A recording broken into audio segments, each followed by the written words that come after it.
আসসালামু আলাইকুম। আচ্ছা, বিবাহিত জীবনের শুরুটা তো একটা নতুন অধ্যায়ের মতো, তাই না? আর এই বিশেষ মুহূর্তটাকে আরও সুন্দর আর বরকতময় করার জন্য কিন্তু সুন্নাতে দারুণ কিছু নির্দেশনা দেওয়া আছে। তো আজ আমরা মোহাম্মদ আসাদুল্লাহ আল গালিবের লেখনীর আলোকে জানব স্বামী স্ত্রীর প্রথম সাক্ষাতে ঠিক কি কি দোয়া পড়া উচিত আর কি কি করণীয়। আর আমাদের এই পুরো আলোচনাটা এটা কিন্তু আসছে ডক্টর মোহাম্মদ আসাদুল্লাহ আল গালিবের লেখা বিবাহ পরিবার ও সন্তান প্রতিপালন বইটা থেকে। মানে আমরা একদম একটা নির্ভরযোগ্য উৎস থেকে বিষয়গুলো জানার চেষ্টা করছি।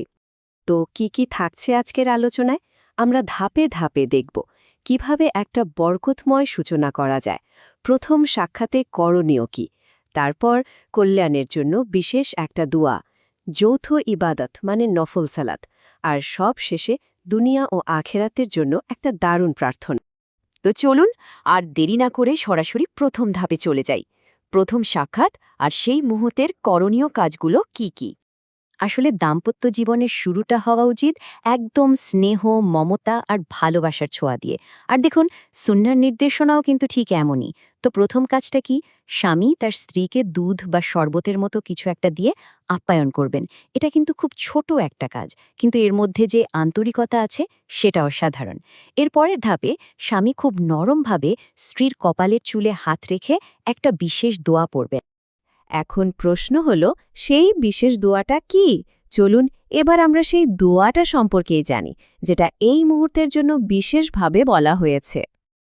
এই যে দেখুন, এখানে আমরা মূল বই থেকেই সরাসরি অংশটা দেখতে পাচ্ছি। এটা দেখানোর কারণ হলো যেন আমরা বুঝতে পারি আলোচনাটা কতটা নির্ভরযোগ্য। এখানে কিন্তু নির্দেশনাগুলো একদম পরিষ্কার করে বলা আছে।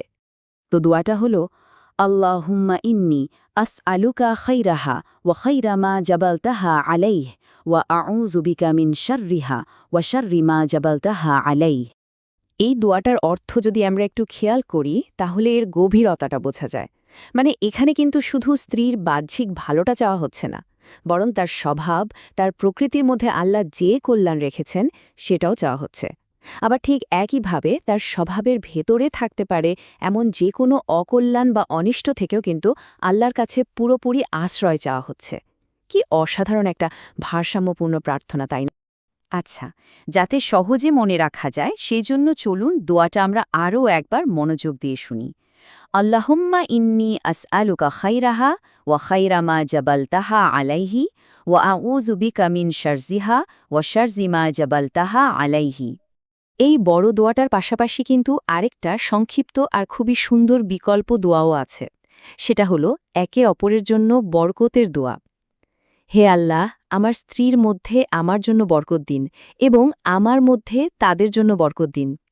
দুটো দোয়াই কিন্তু একে অপরের জন্য কল্যাণ চাওয়ার কি দারুণ এক প্রকাশ।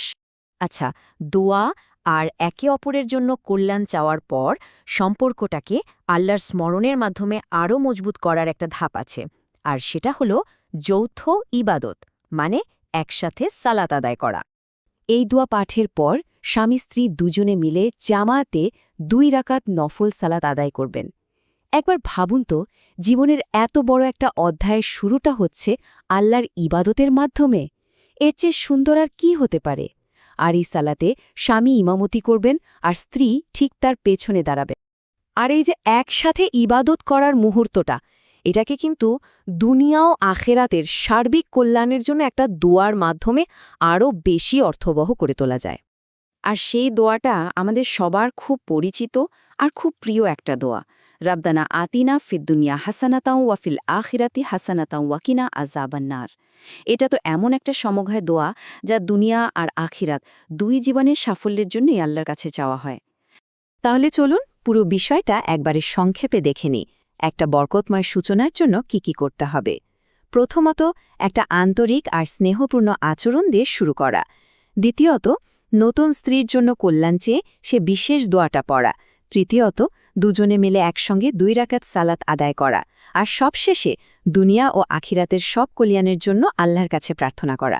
দেখুন, এই কয়েকটা সহজ কাজই কিন্তু একটা মজবুত আধ্যাত্মিক সম্পর্কের ভিত্তি তৈরি করে দেয়। তো শেষ করার আগে একটা প্রশ্ন রেখে যাই।